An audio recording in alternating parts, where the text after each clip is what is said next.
नमस्कार दोस्तों, कैसे हो आप सभी। आई होप कि आप अच्छे होंगे, आपकी पढ़ाई अच्छे से चल रही होगी। आज हम 11th के स्टूडेंट्स के लिए फिजिक्स से रिलेटेड वीडियो लेकर आए हैं। 11th में हमारा चौथा चैप्टर गति के नियम, लॉ ऑफ मोशन चल रहा है और आज के इस वीडियो में हम इस चैप्टर से संबंधित एक महत्वपूर्ण टॉपिक मुक्त कण आरेख, फ्री बॉडी डायग्राम देखने वाले हैं। देखिए, मुक्त कण आरेख होता क्या है। हमारे पास में बहुत सारे कणों का एक निकाय है। उस निकाय में से हम प्रत्येक कण का चयन करेंगे, उन पर लगने वाले बलों को प्रदर्शित करेंगे। तो किसी कण पर लगने वाले सभी बलों को प्रदर्शित करने का जो तरीका है उसी को हम मुक्त कण आरेख, फ्री बॉडी डायग्राम कहेंगे। क्लियर। इस वीडियो में हम विभिन्न स्थितियां आपको बताने वाले हैं। मुक्त कण आरेख की सहायता से उन कणों पर लगने वाले त्वरण, घर्षण और तनाव, इन सब की वैल्यू यहां पर हम फाइंड आउट करेंगे, देखेंगे। विद्यार्थियों, यदि आप हमारे YouTube चैनल पर नए हैं तो चैनल को सब्सक्राइब कर लीजिए, साथ में बेल आइकन भी दबा दीजिए ताकि आपको आगे की वीडियोज की नोटिफिकेशन मिलती रहे। अब मैं आज के इस वीडियो को स्टार्ट करता हूं। देखिए, सबसे पहले तो हम बात करेंगे कि मुक्त कण आरेख है क्या। तो किसी निकाय के किसी कण पर लगने वाले सभी बलों को प्रदर्शित करने का तरीका मुक्त कण आरेख, फ्री बॉडी डायग्राम कहलाता है। चलिए ध्यान दीजिए, क्या है डेफिनेशन। किसी निकाय के कणों पर लगने वाले सभी बलों को प्रदर्शित करने का तरीका, सभी बलों को प्रदर्शित करने का तरीका, प्रदर्शित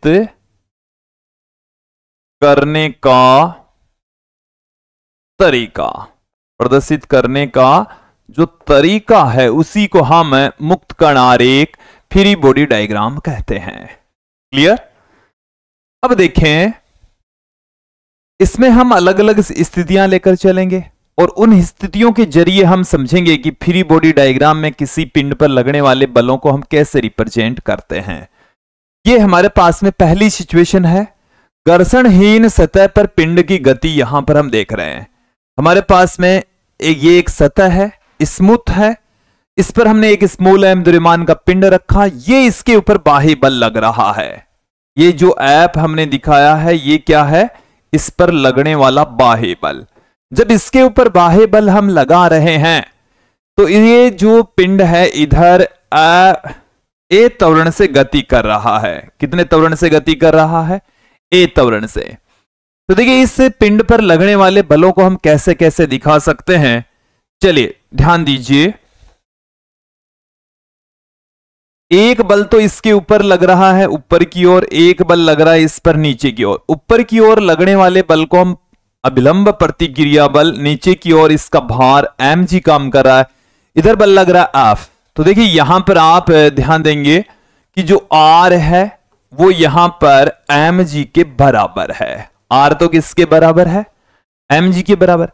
एक बल लग रहा है F और इसी बल F के प्रभाव में देखो, इसको आप समझेंगे m इंटू a, इसका एक्सेलरेशन है वो a है, द्रव्यमान है वो m है। तो इस पर जो लगने वाला बल है वो इधर कितना बल लग रहा है? F, जो कि इस पर कुल बल के बराबर ma के बराबर होता है। ये आ गई हमारे पास में इक्वेशन नंबर 2। कण का त्वरण आपको पूछ लिया जाए तो a बराबर अपने पास में आ जाएगा F अपॉन में m। F अपॉन में m हमें प्राप्त हो जाएगा, a बराबर F बटेवा m। विद्यार्थियों, यदि यहां पर घर्षण हो, यदि यहां पर क्या हो, घर्षण हो तो क्या होगा? चलिए, सिचुएशन वही है, केवल हमने अब की बार घर्षण को यहां पर क्या कर दिया है, इंट्रोड्यूस कर दिया है।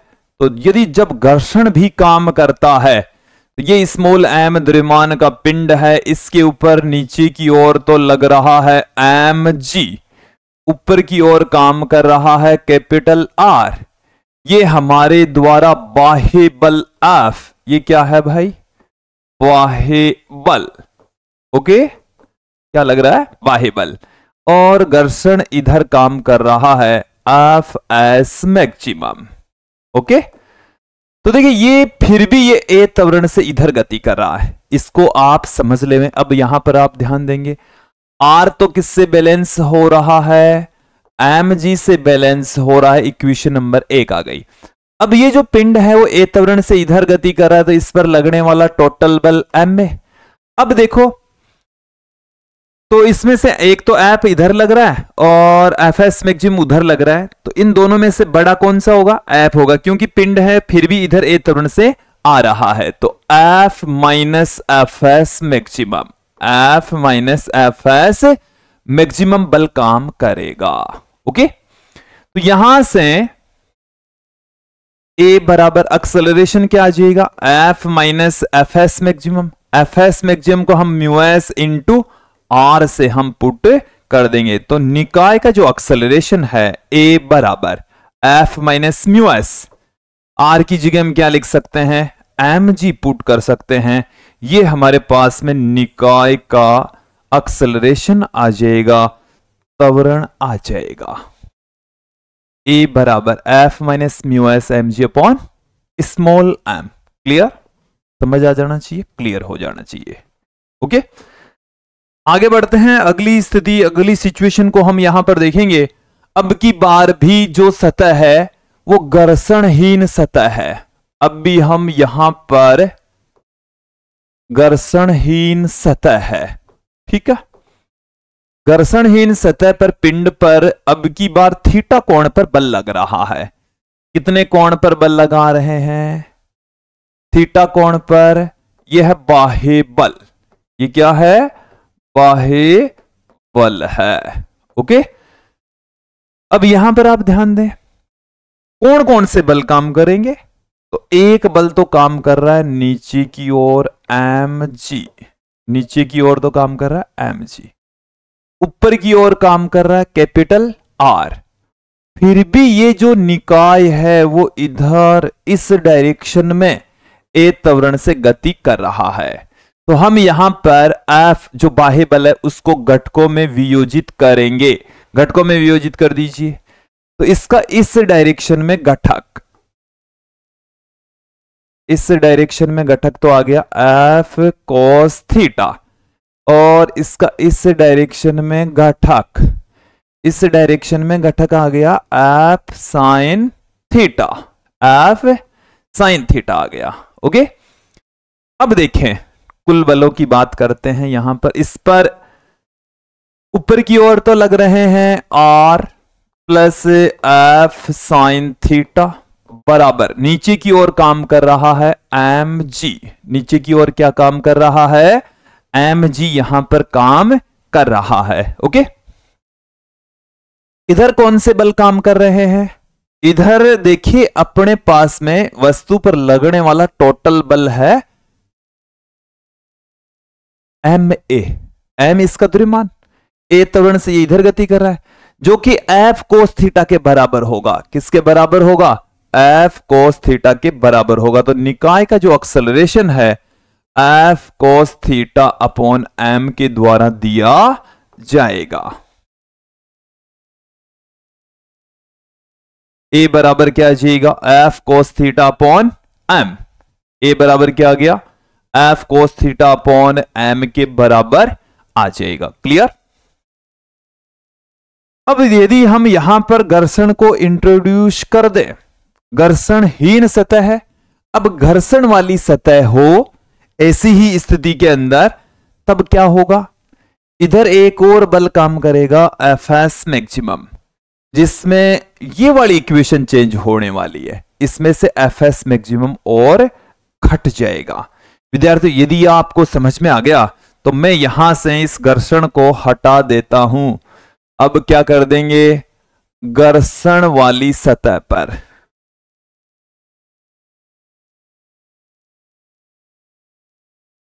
घर्षण वाली सतह पर पिंड की गति, पिंड की गति घर्षण है। घर्षण होगा तो इधर काम करेगा अपना घर्षण एफ एस मैक्सिमम, और एफ एस मैक्सिमम इधर काम कर रहा है। तो देखो ऊपर की और नीचे की ओर लगने वाले बल तो वही रहेंगे, कोई चेंज नहीं आएगा। एक उधर घर्षण बल और लग गया तो इसमें से एफ एस कोस थीटा पिंड अभी भी इधर ही आ रहा है, उसको कम कर देगा एफ एस मैक्सिमम। इसके मान को कौन कम कर देगा? एफ एस मैक्सिमम कम कर देगा, जिसके कारण से इसका जो एक्सेलरेशन है वो हमारे पास में देखिए क्या आ जाएगा। देखिए ध्यान देंगे, थोड़ा सा इंटरेस्टिंग हो गया। एम ए बराबर f s f cos theta minus f s maximum, जिसको हम म्यू एस इंटू आर से पुट करते हैं, म्यू एस इंटू आर।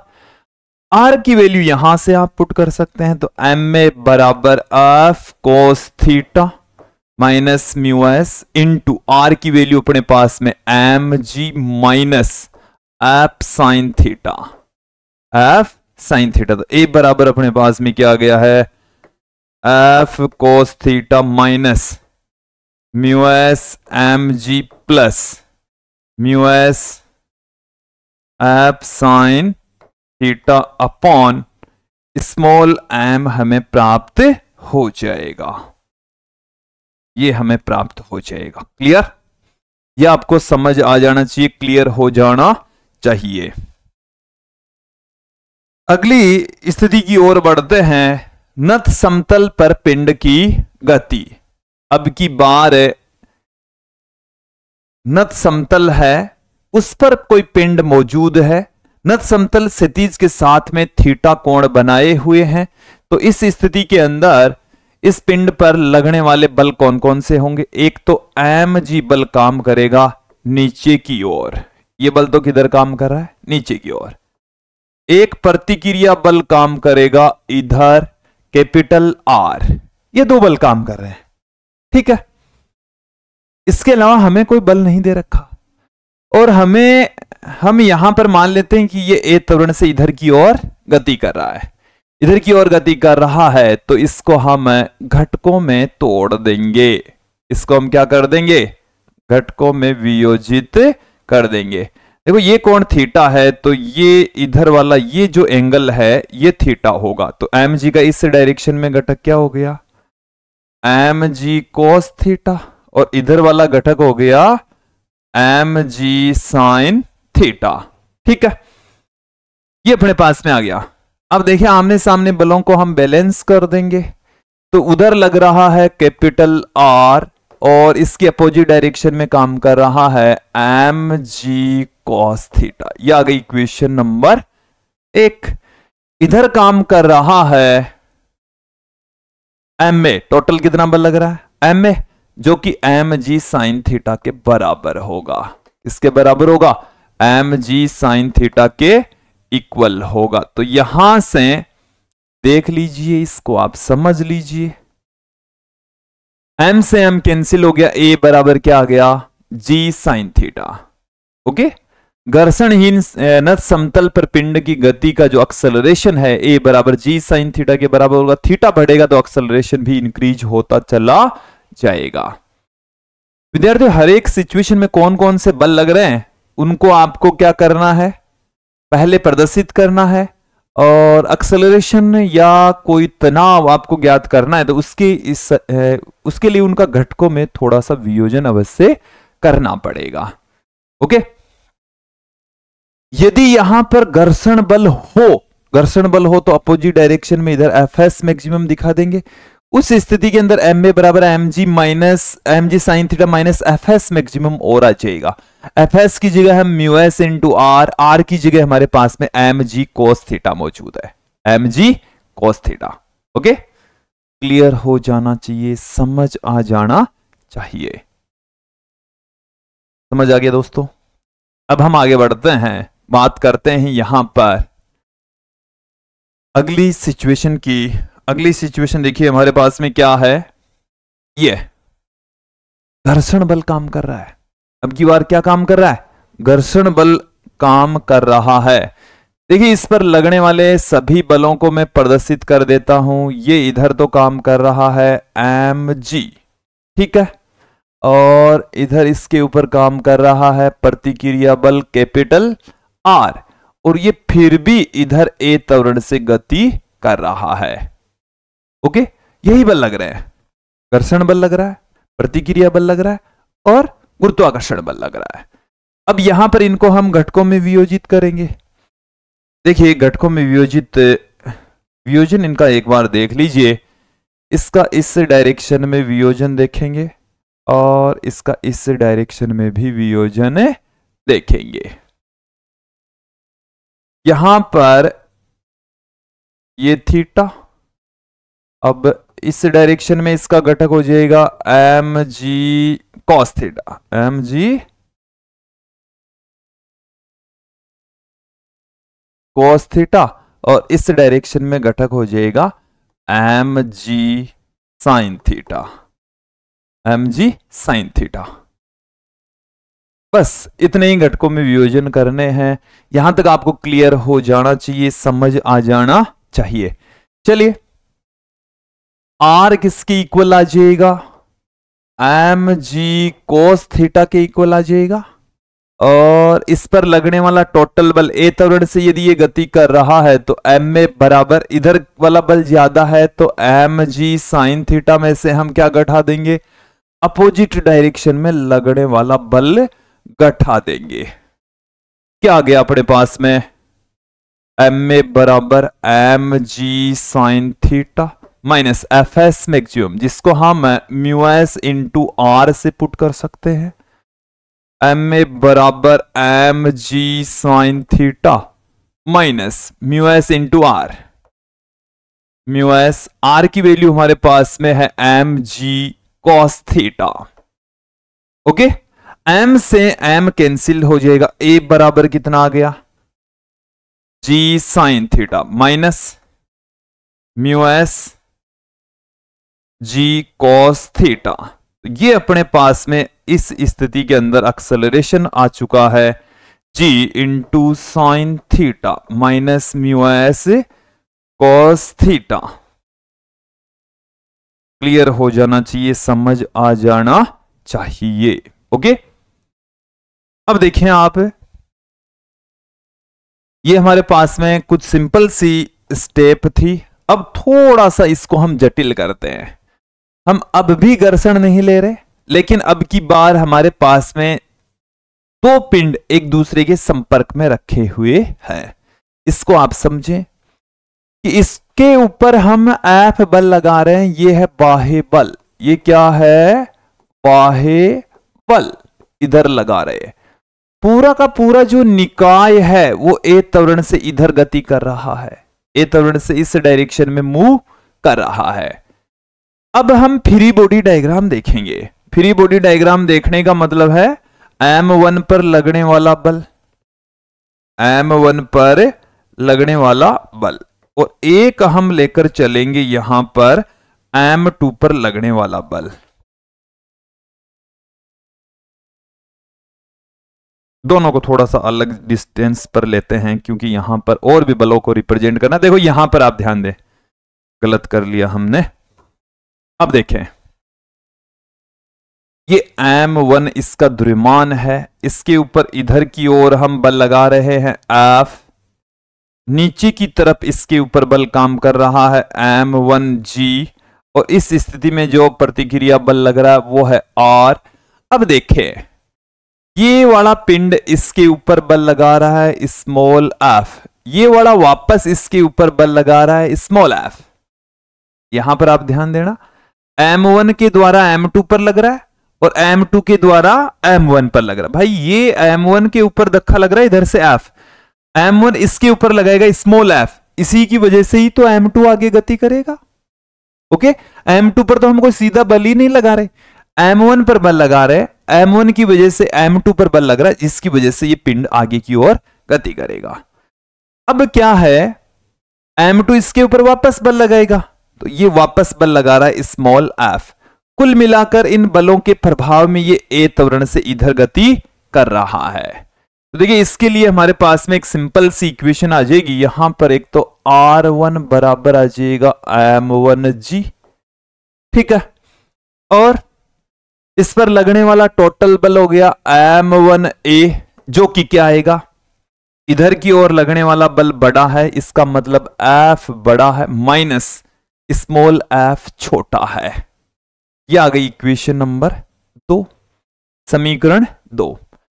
अब यहां पर M2 पर लगने वाले बलों को भी हम दिखा देते हैं, उसका भी फ्री बॉडी डायग्राम देख लेते हैं।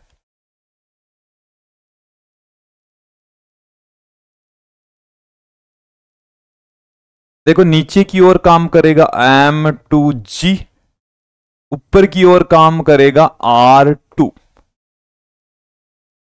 इसके ऊपर इधर से बल लग रहा है, इस दिशा से बल लग रहा है स्मॉल f, इस दिशा से कितना बल लग रहा है, स्मॉल f लग रहा है, और इस बल के प्रभाव में ये इस डायरेक्शन में a त्वरण से गति करता है। कितने त्वरण से गति कर रहा है, a त्वरण से ये गति करता है। तो देखिए यहां पर इसके लिए क्या आ जाएगा, एक तो R2 बराबर आ गया M2G, ये आ गई इक्वेशन नंबर 3। एक इसके ऊपर F बल लग रहा है और ये F बल के प्रभाव में A त्वरण से गति कर रहा है, तो M2A, क्योंकि इसका जो द्रव्यमान है वो है M2, तो M2A जो कि स्मॉल f के बराबर है। अपने पास में इक्वेशंस आ चुकी है। यदि आपको A का मान चाहिए, किसका मान चाहिए, A का मान, A का मान निकालने के लिए 2 और 4 को जोड़ दीजिए। क्या कर दीजिए, 2 और 4 को जोड़ दीजिए।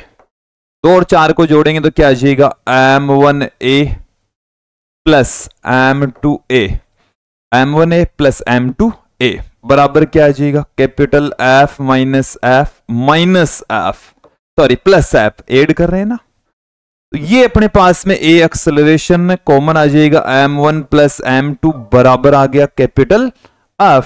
तो यहां से अपने पास में एक्सेलरेशन बराबर क्या आ चुका है विद्यार्थियों, A बराबर कैपिटल F बट्टे में M1 प्लस M2 आ चुका है। ओके, यदि स्मॉल f की वैल्यू चाहिए, स्मॉल f, देखो अभी अभी हमने देखी है कि इक्वेशन नंबर 4 M2A बराबर स्मॉल f, तो स्मॉल f बराबर होता है M2A। यहां से A की वैल्यू हमने निकाली है ये वाली, तो M2F बट्टे में M1 प्लस M2, ये पहले कण के द्वारा दूसरे पर या दूसरे कण के द्वारा पहले पर लगाया गया बल होगा। स्मॉल f क्या है, पहला कण दूसरे पर बल लगाता है, दूसरा कण पहले पर बल लगाता है, प्रतिक्रिया फलस्वरूप ये दोनों बल काम करते हैं। अब की बार हमने क्या कर दिए हैं, 3 पिंडों को संपर्क में रख दिया है और इस पिंड पर इधर से F बल लगाया जा रहा है। F बल लगाएंगे तो पूरा का पूरा जो निकाय है वो इस डायरेक्शन में A त्वरण से गति कर रहा है। किस त्वरण से गति कर रहा है, A त्वरण से गति कर रहा है। देखिए M1 के द्वारा M2 पर बल लगेगा और M2 के द्वारा M1 पर बल लगेगा, और उस बल को मैं लिख रहा हूं स्मॉल F1 से, इससे पुट कर रहा हूं, स्मॉल F1 से पुट कर रहा हूं। अब M2 के द्वारा M3 पर बल लगेगा और M3 के द्वारा M2 पर बल लगेगा, उस बल को मैं लिख रहा हूं F2 से। किससे पुट कर रहे हैं, F2 से प्रदर्शित कर रहे हैं। एक एक करके इन पर लगने वाले बलों को देख लेते हैं। सबसे पहले मैं लेता हूं यहां पर M1।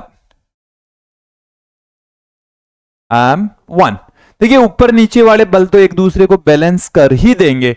मैं अन्य बलों की यहां पर बात कर लेता हूं। इधर एक बल लग रहा है कैपिटल F और इधर एक बल लग रहा है स्मॉल F1, ठीक है, और फिर भी ये जो निकाय है वो A त्वरण से इधर गति करता है। तो अपने पास में क्या आ गया, इस पर लगने वाला बल M1A बराबर F में से क्या घटा दीजिए, F1 घटा दीजिए।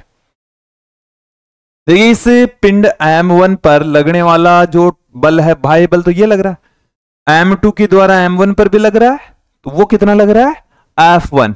तो इधर ये ए त्वरण से गति कर रहा है, तो इसका जो टोटल बल है वो M1A, जो कि इस बाह्य बल में से F1 को आप घटा दीजिए, क्योंकि अपोजिट डायरेक्शन में इसलिए घटा रहे। ओके, फिर M2, अब M2 को लेकर चलेंगे। M2 पर इधर बल लग रहा है, M2 पर इस डायरेक्शन में बल लग रहा है, M2 पर M1 बल लगा रहा है F1, ठीक है। M3 इसके पर वापस लगा रहा है F2, और ये फिर भी M2 द्रव्यमान का कण है वो A त्वरण से इधर गति कर रहा है, तो इस पर लगने वाला टोटल जो बल है वो आएगा M2A बराबर, इधर वाला बल ज्यादा है तो F1 माइनस F2। ये आ गई इक्वेशन नंबर 2, समीकरण 2 आ चुकी है, ठीक है। तीसरी सिचुएशन देखें आप, ये M3 द्रव्यमान है, इसके ऊपर इधर से बल लग रहा है, इधर से क्या लग रहा है, बल लग रहा है F2, और इस बल के प्रभाव में ये A त्वरण से इधर गति कर रहा है। इस पर लगने वाला टोटल बल क्या आ गया, M3A, जो कि इधर लगने वाले बल F2 के बराबर होगा। यह आ गई इक्वेशन नंबर 3। यदि आपको A का मान चाहिए तो 1 2 3 को जोड़ दीजिए, 1 2 3 को क्या कर दीजिए, जोड़ दीजिए, वहां से ही F2 आ जाएगा। F2 की वैल्यू उठाकर आप समीकरण 2 में पुट कर देंगे तो अपने पास में क्या आ जाएगा, F1 आ जाएगा, या वहां से आप F1 भी निकाल सकते हैं। चलिए एक एक करके देख लेते हैं। मैं इन इक्वेशंस को अगले पृष्ठ के ऊपर लिए चलता हूं, देखिए क्या क्या है। M1A बराबर है F माइनस F1, यह है समीकरण 1। M2A बराबर है F1 माइनस F2, यह है समीकरण 2। M3A बराबर यह है अपने पास में F2, यह है समीकरण 3। एक की वैल्यू निकालने के लिए हम क्या करेंगे, समीकरण 1 प्लस 2 प्लस 3 से 1 प्लस 2 प्लस 3 से क्या आ जाएगा अपने पास में, M1A plus M2A plus M3A बराबर F minus F1 plus F1 minus F2 plus F2। यहां से इनमें से एक कॉमन आ जाएगा तो M1 plus M2 plus M3 बराबर, यहां से देखिए F1 से F1 कट जाएगा, F2 से F2 कट जाएगा, F आ गया। ए निकाय का जो एक्सेलरेशन है वो अपन को मिल चुका है F बट्टे में M1 plus M2 plus M3, ये हमें प्राप्त हो चुका है। ओके, क्लियर हो जाना चाहिए, समझ आ जाना चाहिए। अब F1 की वैल्यू चाहिए, F2 की वैल्यू चाहिए, तो F2 समीकरण 3 से निकाल लेते हैं। इससे निकाल देंगे समीकरण 3 से, तो F2 बराबर, मतलब ये हो गया, ये M1 और M2 के बीच में लगने वाला, सॉरी M2 और M3 के बीच में लगने वाला बल है F2। ओके, तो F2 बराबर M3A, A का मान हमारे पास में ये रहा, तो M3 of upon M1 plus M2 plus M3। तो ये जो कण है M3 पर लगने वाला बल है, और A कितना होता है, F बट्टे में टोटल द्रव्यमान, F बट्टे में कुल बल बट्टे में कुल द्रव्यमान, ये बाह्य बल है। ये कौन सा बल है, बाह्य बल। अब F1 की वैल्यू आपको निकालनी है, तो समीकरण 1 की सहायता लीजिए। समीकरण 1 से क्या आ गया, F1 बराबर, इसको मैंने उधर ले लिया है, तो F माइनस M1A, इसको हम इधर ले आए। अब देखें आप, F1 बराबर कैपिटल F की वैल्यू कितनी है, कैपिटल F ही है, माइनस M1A की वैल्यू कितनी है, F बट्टे में M1 plus M2 plus m3, यहां से अपने पास में लघुत्तम आ गया m1 plus m2 plus m3। इधर इनको गुणा कर देंगे ऐप से, ये सब कुछ मल्टीप्लाई हो जाएगा m1 plus m2 plus m3। App मैंने यहां से कॉमन ले लिया, m1 यहां से आ गया, m1 से m1 क्या हो गया, कैंसिल हो गया है, क्या रह गया m2 plus m3 upon m1 plus m2 plus m3 into में कैपिटल F। ये हमारे पास में पहले और दूसरे पिंड के बीच में लगने वाला बल आ गया है।